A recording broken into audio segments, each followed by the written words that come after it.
তৃণমূল শ্রমিক নেতাকে বেধড়ক মার, বসিরহাটের ইটিন্ডাঘাট এলাকার ঘটনা। আক্রান্ত ইটভাটার শ্রমিক সংগঠনের সম্পাদক। কথা বলবো অনুপমের সঙ্গে। অনুপম, কেন এভাবে মারধর করা হলো, কারা মারধর করলো, কাদের বিরুদ্ধে অভিযোগ? দেখো মিমি, এই যে সত্তর সরকার বলে যে তৃণমূলের শ্রমিক সংগঠনের যে সম্পাদক, যাকে মারধর করা হয়েছে, অভিযোগ যেটা উঠছে যে ভাটা মালিক ইউনিয়নের এক পক্ষ তাকে মারধর করেছে। তার কারণ বেশ কিছুদিন ধরে তাদের মজুরি বৃদ্ধির দাবিতে এই সত্তর সরকারের নেতৃত্বে শ্রমিকরা আন্দোলন করছিল যে তাদেরকে তাদের মজুরি বাড়াতে হবে, এবং সেই নিয়ে বেশ কিছুদিন ধরে মালিক পক্ষের সঙ্গে শ্রমিকদের সঙ্গে একটা মতবিরোধ চলছিল। গতকাল রাতে এই সত্তর সরকার যখন বাড়ি ফিরছিল, তখন অন্ধকার রাস্তায় তাকে হঠাৎই মালিক পক্ষে বেশ কয়েকজন তাকে ধরে বেধড়ক মারধর করে এবং রাস্তায় রক্তাক্ত অবস্থায় ফেলে রেখে চলে যায়। এবং চিৎকার চেঁচামেচিতে এলাকার লোকজন ছুটে এসে সত্তর সরকারকে রক্তাক্ত অবস্থায় উদ্ধার করে বসিরহাট সুপার স্পেশালিটি হাসপাতালে নিয়ে যায় এবং তার এখন ক্রিটিক্যাল অবস্থায়, এবং সেই অবস্থায় তারা এখন সেখানে মৃত্যুর সঙ্গে লড়াই করছে বসিরহাট হাসপাতালে। অন্যদিকে এই ঘটনা কিন্তু তীব্র নিন্দা করেছে কিন্তু যে শ্রমিক সংগঠনের যে জেলার যে সভাপতি ভাস্কর মিত্র, তিনি কিন্তু তীব্র নিন্দা করেছে। এবং অন্যদিকে যে ভাটা মালিকের যিনি সম্পাদক, তিনি কিন্তু বলেছে যে এই ঘটনা প্রচন্ড নিন্দনীয়। তারা অতরিঘই আজকে মিটিং ডেকেছে যে কেন এইরকম ঘটনা ঘটেছে, যে বা যারা এই ঘটনা ঘটিয়েছে তাদের বিরুদ্ধে যেমন একদিকে ভাটা মালিক ইউনিয়ন পদক্ষেপ নেবে, অন্যদিকে যেহেতু থানায় অভিযোগ একটা দায়ের হয়েছে, সেই জন্য প্রশাসনের ভূমিকা পালন করবে। তার মধ্যে ভাটা ইউনিয়ন কোন রকমে ঢুকবে না। এই ঘটনা নিয়ে কিন্তু সত্তর সরকার যে ইটিন্ডাঘাট ভাটা ইউনিয়নের বেলদার ইউনিয়নের সেক্রেটারি মানে সম্পাদক, ওকে এমন ভাবে বাঁশ রড দিয়ে রাতের অন্ধকারে হামলা চালানো হয়েছে মালিক সমিতির একাংশের পক্ষ থেকে। সে মৃত্যুর সঙ্গে পাঞ্জা লড়ছে, আমরা বুঝতে পারছি না তাকে নিয়ে কি করব। শ্রমিকরা তো সবসময় নিজেদের পেটের ভাতের জন্য লড়াই করে, হয়তো তাদের স্বার্থে কোনো ঘা পড়েছে, তাদের মনে হয়েছে যে শ্রমিকদের এই আন্দোলনকে যাতে মাথাচাড়া দিতে না পারে তার জন্য তারা তার উপরে হামলা চালিয়েছে রাতের অন্ধকারে। মালিক সমিতির একাংশই হামলা চালিয়েছে। যে কোনো আক্রমণই ধিক্কারজনক, আমরা এই ঘটনার ধিক্কার জানাই। আমরা মালিক সমিতিগতভাবে ইটভাটা মালিক সমিতিগতভাবে আগামীকাল আমরা এমার্জেন্সি মিটিং ডেকেছি এবং আমরা আহত শ্রমিকের পাশে থাকবো, কারণ শ্রমিক মালিক আমরা দুজনেই পাশাপাশি বসবাস করি। কোনো এক ভাটা মালিক যদি এটা করে থাকে, আমরা সেই ঘটনার তীব্র প্রতিবাদ জানাচ্ছি।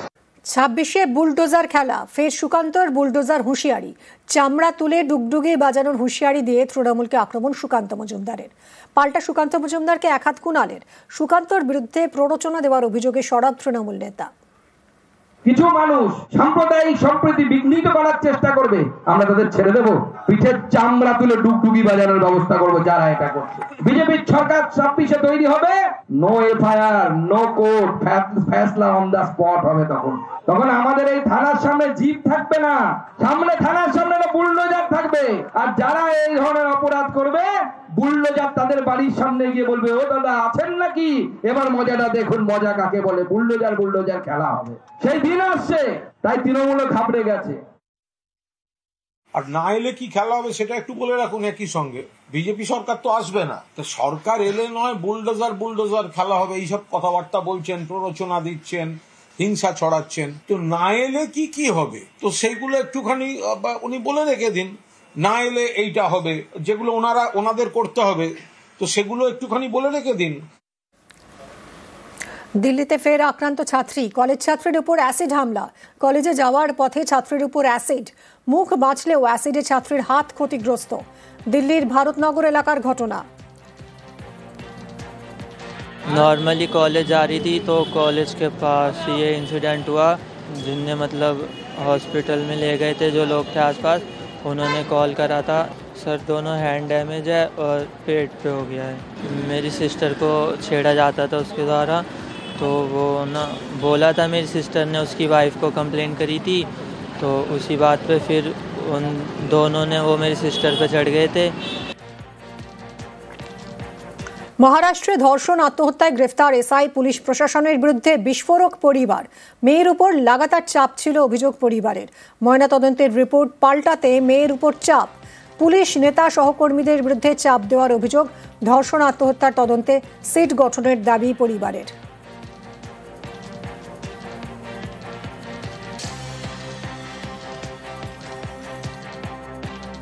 पॉलिटिकल प्रेशर भी था और पुलिस कर्मचारी भी है और उसमें उनका जो मेडिकल स्टाफ है वो भी उसमें शामिल है।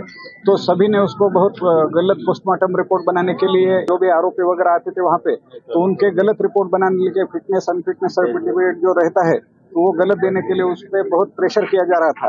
हमारी मांग सिर्फ इतनी है कि SIT इन्वेस्टिगेशन कमेटी बैठानी चाहिए और उसमें जो भी अध्यक्ष रहेगा तो special lady officer IPS lady officer रहना चाहिए और वो भी बाहर का रहना चाहिए। अगर महाराष्ट्र का होगा, पुलिस का होगा तो वो उन्हीं को हेल्प कर सकते हैं, इसलिए SIT बैठनी चाहिए। পুড়িয়ে খুনের চেষ্টায় জালে মূল অভিযুক্ত। বেদিয়াপাড়ার ঘটনায় গ্রেফতার সুমন বন্দ্যোপাধ্যায়। দমদমের বেদিয়াপাড়ায় রঞ্জিত কর্মকারকে খুনের চেষ্টার অভিযোগ। ব্যারাকপুর পুলিশের জালে মূল অভিযুক্ত সুমন বন্দ্যোপাধ্যায়। গতকাল বড়নগর থেকে গ্রেফতার মূল অভিযুক্ত। ধৃত সুমন বন্দ্যোপাধ্যায় কাউন্সিলর মৃন্ময় ঘনিষ্ঠ বলে অভিযোগ। কথা বলবো সুদীপ্তর সঙ্গে। সুদীপ্ত, সুমন বন্দ্যোপাধ্যায়কে গতকাল গ্রেফতার করেছে পুলিশ। কোথা থেকে কিভাবে গ্রেফতার করা হলো আর কি অভিযোগে গ্রেফতার করা হলো? দেখো, দমদমের বেদিয়াপাড়ার যে ঘটনা, রঞ্জিত কর্মকার নামে যে ব্যক্তি যার গাড়ি পেট্রোল থেকে আগুন লাগিয়ে দেওয়ার অভিযোগ ছিল, সেই অভিযোগের ভিত্তিতে মূল অভিযুক্ত সুমন বন্দ্যোপাধ্যায়কে গ্রেফতার করা হয়েছে। গতকাল ব্যারাকপুর পুলিশ গ্রেফতার করেছে এবং রবিবার সন্ধ্যা নাগাদ ধর্মনগর এলাকা থেকে তাকে গ্রেফতার করা হয়েছে বলে জানা যাচ্ছে। এবং আগামীকাল অর্থাৎ আজকে ব্যারাকপুর আদালতে তাকে তোলা হবে, অর্থাৎ আজ তাদের ব্যারাকপুর আদালতে তোলা হবে। এর আগে আরেকজনকে গ্রেফতার করা হয়েছিল। অর্থাৎ এই ঘটনায় এখনো পর্যন্ত দুজনকে গ্রেফতার করা হয়েছে। তার মধ্যে মূল অভিযুক্ত এই সুমন বন্দ্যোপাধ্যায় ওরফে বাগান, তাকে গ্রেফতার করেছে। অর্থাৎ রঞ্জিত কর্মকারের গায়ে যে অ্যাসিড ঢেলে দিয়েছিল সেই ব্যক্তি কি এই সুমন? দেখো, রঞ্জিত কর্মকার তার গায়ে পেট্রোল ঢেলে আগুন ধরে দেওয়ার ঘটনা ছিল এবং এই ঘটনায় যিনি মূল অভিযুক্ত অর্থাৎ সুমন বন্দ্যোপাধ্যায় ওরফে বাগান, তাকেই কিন্তু গ্রেফতার করেছে পুলিশ। সঙ্গে থাকো সুদীপ্ত। মূল অভিযুক্তকে বাঁচাতে টাকার টোপ দেওয়া হয়েছে বলেও অভিযোগ। সুমন ওরফে বাগানের নাম বাদ দিতে চাপ দেওয়া হয়েছে বলে অভিযোগ। এই বিষয়ে বা কি জানা যাচ্ছে সুদীপ্ত? কি হুমকি দেওয়া হয়েছে, কি চাপ দেওয়া হয়েছে? দেখো, এর আগেই যখন জানা যাচ্ছিল যে তৃণমূল কাউন্সিলর এই মৃন্ময় দাস, তিনি যার বিরুদ্ধে এই অভিযোগ ছিল যে কিছু টাকা দেওয়া হয়েছিল এই রঞ্জিত কর্মকারকে, যাতে এই সুমন বন্দ্যোপাধ্যায় ওরফে বাগানের নাম যাতে না বলা হয় বয়ানে। এবং সেই কথা যখন উঠে আসছিল, তার ভিত্তিতে যেটা দেখা গেল যে একটা যে তার পরিবার সূত্রে যে ভিডিও আমাদের হাতে এসেছে, সেই ভিডিওতে দেখা যাচ্ছে যে রঞ্জিত কর্মকার তার হাসপাতালের বেডে শুয়েই বলছেন যে কাউন্সিলর এসেছিলেন এবং আমার হাতে টাকা দিলেন এবং টাকা দেওয়ার পর বাগানের নাম যাতে না বলা হয় সেই রিকোয়েস্ট আমাকে করেছেন। এমনটাই কিন্তু রঞ্জিত কর্মকারকে পরিবার সূত্র থেকে আসা যে ভিডিও, সেই ভিডিওতে কিন্তু বলতে শোনা যাচ্ছে, এমনটাই দেখা যাচ্ছে। ধন্যবাদ সুদীপ্ত। রঞ্জিত দেখতে যাচ্ছি তো অন্যদের এসে আমাকে ফোন করলো কি হয়েছে, আমি তখন কথা বলতে পারছি না। আমি তখন জিজ্ঞেস করে আর ভুলাই 5,000 টাকা দিয়ে কি বলেছে? কবির নাম, এই নামটা বলবি না, বাগানের নাম বলতে বারণ করেছে। 5,000 টাকা দিয়ে। হ্যাঁ, তখন আমি বলছি দেখো উনি ওইসব না, যে যে ছিল আমি সবার নাম বলে দেবো, চাই আমার ছেলে হোক সবাই নামই বলে দিয়েছে। তখন আগুন ধরিয়েছিল ফকু আর ওই বাগান আর ওই সাগর, এই তিনজনই হচ্ছে আগুন ধরেছে মেন। আর 5,000 টাকাটা দিয়েছে, বলেছে বাগানের নাম বলতে না। না, তখন আমি বলছি তুমি এরকম কথা বলছো কেন? তখন ওরা তাড়াতাড়ি করে চলে গেছে। আর ভেতরে 8-9 জন ঢুকেছিল। না, 8-9 জন ঢুকেছিল এখানে, যেখানে একজন ঢোকার পারমিশন আছে সেখানে 8-9 জন ঢুকেছিল, তাই তো? তারপরে এরা এসে ওদের তাড়িয়েছে। আচ্ছা, তারপরে ওইদিকে বাইরে তাড়িয়েছে। তখন এসে লাস্টে এসে আমাদের টাকা দিয়ে গেছে।